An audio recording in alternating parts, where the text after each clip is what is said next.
Video ഇവളിങ്ങനെ ഇരുന്നിട്ട് എനിക്ക് മഞ്ജു പത്രോസിനോട് ഒരു ചോദ്യം എന്നൊക്കെ പറഞ്ഞിട്ട്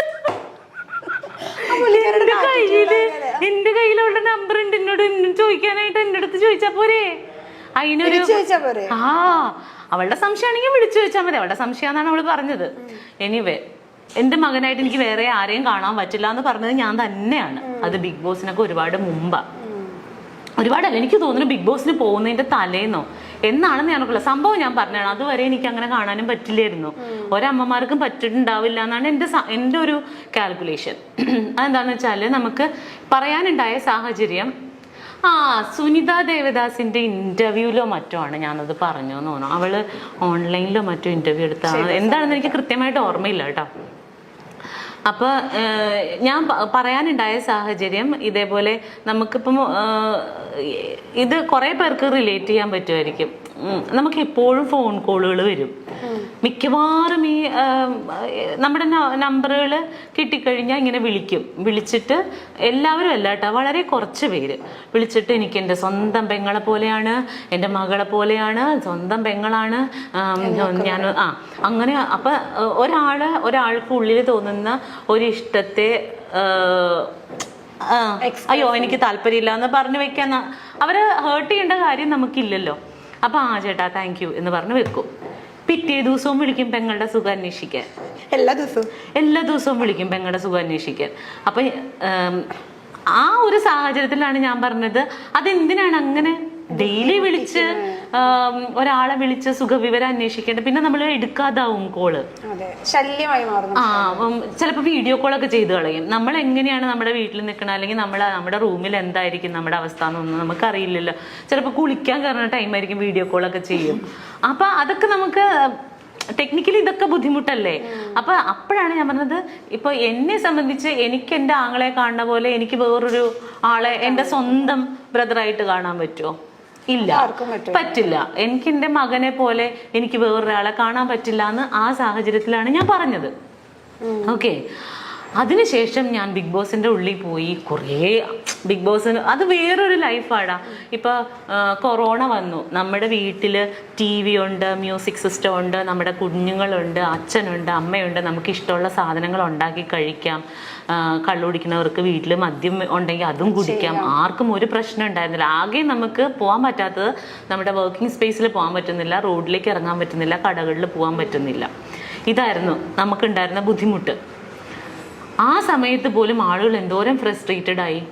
ഇതൊന്നുമില്ലാത്ത ഒരു സ്പേസിൽ പരസ്പരം പരിചയമില്ലാത്ത 16 പേര് ഒരുമിച്ച് ജീവിക്കുന്ന ഒരു വീട്ടിലാണ് നമ്മൾ കഴിയണത്. നമ്മൾ ഇതുവരെ എൻ്റെ ലൈഫിൽ എൻ്റെ 40ാമത്തെ വയസ്സിൻ്റെ ഇടയ്ക്ക് ഇതുവരെ ഞാൻ അങ്ങനെ ഒരു സിറ്റുവേഷൻ ഫേസ് ചെയ്തിട്ടില്ല. ഫേസ് ചെയ്തിരുന്നെങ്കിൽ എൻ്റെ അഭിപ്രായം ഒന്നും ഇതായിരിക്കില്ല. ഞാൻ അതുവരെ ഉണ്ടായിരുന്ന എൻ്റെ അഭിപ്രായം മുഴുവൻ മാറിപ്പോയി. കാരണം എനിക്ക് ഒന്നും ചെയ്യാൻ പറ്റണില്ല. എനിക്ക് മനസ്സിലാവണുണ്ട് എൻ്റെ തലയിലെ സ്ക്രൂ കഴിഞ്ഞ് വീഴുന്നത്. സീരിയസ്ലി ഞാൻ ഇങ്ങനെ. അപ്പൊ എൻ്റെ ഒരു ആഗ്രഹം, എനിക്ക് ബെർണാച്ചനെ കാണാൻ പറ്റില്ല.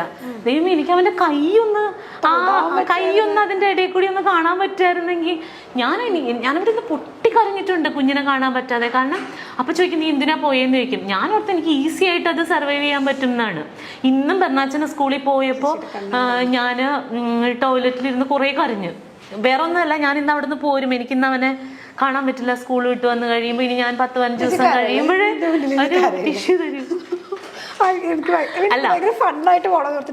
സീരിയസ്ലി അല്ല, ഇത് കണക്കിലാക്കണ്ട. അപ്പൊ ഇനിയിപ്പോ ആൾക്കാർ സ്കൂളിൽ പോകുമ്പോഴും അമ്മ കരയുന്നു. അതല്ല അതിന്റെ ഫീല്. അവന് സ്കൂളിൽ പോയി, എനിക്ക് അവനെ ഡെയിലി കാണാൻ പറ്റില്ല. അപ്പൊ ഇനിയിപ്പോ വൈകുന്നേരം സാധാരണ ഞാൻ ഇവിടെ ആണെങ്കിലും വീട്ടിലുണ്ടാവും ഞാൻ അവൻ വരുമ്പോ, അല്ലെങ്കിൽ രാത്രി ഞങ്ങൾ ഒരുമിച്ചാണ് ഇറങ്ങണത്. ഇന്ന് മുതൽ ഇനി അത് പറ്റില്ല. ഇന്നിപ്പോ ഞാൻ പോകുമല്ലോ. അപ്പൊ എനിക്ക് അവൻ പോകുമ്പോ ഒരു തിങ്ങലാണ്. ഇതിന്റെ 100 ഇരട്ടിയാണ് ഞാൻ ബിഗ് ബോസ് വീട്ടിൽ വെച്ച് അനുഭവിച്ചത്. അവിടെ വെച്ചിട്ടാണ് ഈവൻ ഫുക്രു, ഞാൻ പറഞ്ഞത് സത്യമാണ്, അവിടെ വെച്ചിട്ട് എനിക്ക് ബെർണാച്ചനായോ എന്നുള്ളതല്ല, ആ ഒരു സ്ഥലം ഫില്ല് ചെയ്യാൻ വേണ്ടിയിട്ട് ഈ കുട്ടി എന്നെ ഒരുപാട് ഹെൽപ്പ് ചെയ്തിട്ടുണ്ട്. ബെർണാച്ചൻ എന്നെ മഞ്ജു പത്രോസ എന്നൊക്കെ പറഞ്ഞ് എന്റെ മോൻ വന്ന് വിളിക്കും. അതുപോലെയൊക്കെ ബെർണാച്ചൻ ഹലോ, അതുപോലെ ഇവൻ ഫുക്രപ്പം വന്നിട്ട് മഞ്ജു പത്രോസ എന്ന് വിളിക്കുമ്പോൾ ഞാൻ പെട്ടെന്ന് അയ്യോ എനിക്ക് കൊച്ചു വിളിക്കണ പോലെ തോന്നും. അതുപോലെ ഇപ്പൊ എനിക്ക് ഫുഡൊക്കെ ഭയങ്കര ഇഷ്ടമാണ്.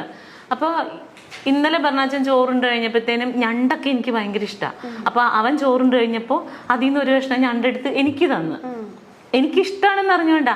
അതുപോലെ തന്നെ ഇവൻ കറിയൊക്കെ വെച്ചിട്ടുണ്ടെങ്കിൽ എനിക്ക് ചിക്കനൊക്കെ ഇഷ്ടമായതുകൊണ്ട് ഇവൻ അവന്റെ ചിക്കൻ പീസ് എനിക്ക് തരുന്നുണ്ട്. എന്റെ പപ്പടം എടുത്തോണ്ട് പോകും അവൻ അതാ ഇഷ്ടം. അപ്പോൾ അങ്ങനെയൊക്കെ അങ്ങനെ ഒരു റിലേഷൻഷിപ്പ് അവിടെ കിട്ടിയത് കാരണം എനിക്ക് പെട്ടെന്ന് ബർണാച്ചനായിട്ടാണ് റിലേറ്റ് ചെയ്യാൻ പറ്റുന്നത് അവനെ എന്ന് വിചാരിച്ചിട്ട് അവൻ എൻ്റെ മകനായിട്ട് ഞാൻ ദത്തെടുത്തു എന്നല്ല അതിൻ്റെ അർത്ഥം. ഇതൊക്കെ സാമാന്യ ബോധമുള്ളവർക്ക് മനസ്സിലാകും, ഇല്ലാത്തവരോട് പറഞ്ഞിട്ട് കാര്യമില്ല. അപ്പോൾ ഇതിപ്പോ ദയക്കും കേൾക്കുകയാണെങ്കിൽ ദയക്കും കൂടി മനസ്സിലാവട്ടെ എന്ന് വിചാരിച്ചിട്ടാണ്. അല്ലാതെ ദയ അപ്പം അതിനകത്ത് ചോദിച്ചു എന്താണ് ഓന്ത് നിറം മാറുന്നത് പോലെ നിറം മാറുന്നവളാണോ എന്നൊക്കെ ചോദിച്ചു. ദയനോട് പറയണ ഓന്ത് നിറം മാറുന്ന പോലെ നിറം മാറിയതൊന്നുമല്ല, ഇതാണ് ഇതിന്റെ വാസ്തവം. അപ്പം പറഞ്ഞ പോലെ അവിടെ വെച്ചിട്ട് ദയക്ക് അറിയാമായിരുന്നെങ്കിൽ ചിലപ്പോൾ മനസ്സിലായിട്ടുണ്ടാവില്ല പുറത്ത്. പിന്നെ നിലനിൽപ്പിന് വേണ്ടിയിട്ട് ഓരോരുത്തരും ഓരോന്ന് ചെയ്യല്ലേ, അപ്പൊ ദയ അത് ചെയ്തോട്ടെ, കുഴപ്പമില്ല, എനിക്ക് പ്രശ്നമില്ല. Seriously no issues. Okay, next വെറുതെ പത്രാസ് അടിക്കല്ലേ എന്റെ മഞ്ജു. അത് അങ്ങനെ പറഞ്ഞിട്ടുണ്ടോ? അതെന്താണാവോ? ചിലപ്പോ ഒരു അതായിരിക്കും ഒരു പ്രാസത്തിന് വേണ്ടി പറഞ്ഞായിരിക്കും. പാവം, പോട്ടെ, ക്ഷമിച്ച്. അതൊക്കെ ഒന്നും കുഴപ്പമില്ല. നെക്സ്റ്റ് വേണം നല്ലതാട്ടോ. വരും കാലത്തെ ലളിതാമ്മ. ഓക്കെ, എന്താ മഞ്ജു ചേച്ചിക്ക് നാഷണൽ അവാർഡ് കിട്ടാതെ? എന്റെ കർത്താവേ, അങ്ങനെ ചോദിക്കല്ലേ. ഞാൻ അതിന് മാത്രം വലിയ കാര്യങ്ങളൊന്നും ചെയ്തിട്ടില്ല. നാഷണൽ അവാർഡ് കിട്ടാൻ പാകത്തിനൊന്നുമുള്ള അങ്ങനെ ഒരു നല്ല ക്യാരക്ടറോ അതെന്താ അറിയോ? ഇപ്പോൾ നമ്മുടെ ഇൻഡസ്ട്രിയിൽ നിൽക്കുന്ന എല്ലാ ആർട്ടിസ്റ്റുകളും നല്ല ടാലന്റഡ് ആയിട്ടുള്ളവരാണ്. പക്ഷേ ചിലർക്ക് നല്ല ഓപ്പർച്യൂണിറ്റീസ് കിട്ടും. ഇപ്പൊ എനിക്ക് അഭിനയിക്കാൻ കഴിവുണ്ട്, ഞാൻ എൻ്റെ വീട്ടിൽ പോയിരുന്ന് അഭിനയിച്ചിട്ട് വല്ല കാര്യമുണ്ടോ?